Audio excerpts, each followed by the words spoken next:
Welcome back to another technical deep dive here in the debug zone.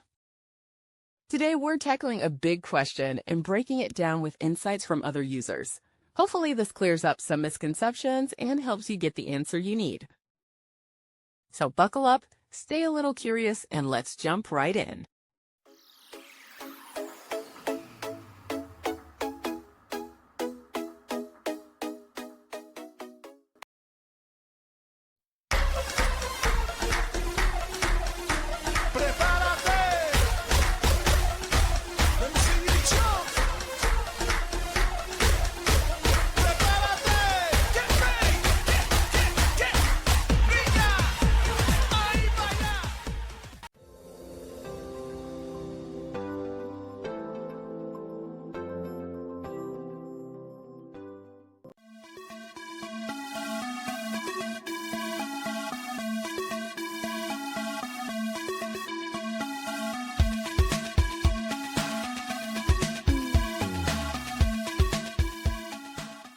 And that's a wrap.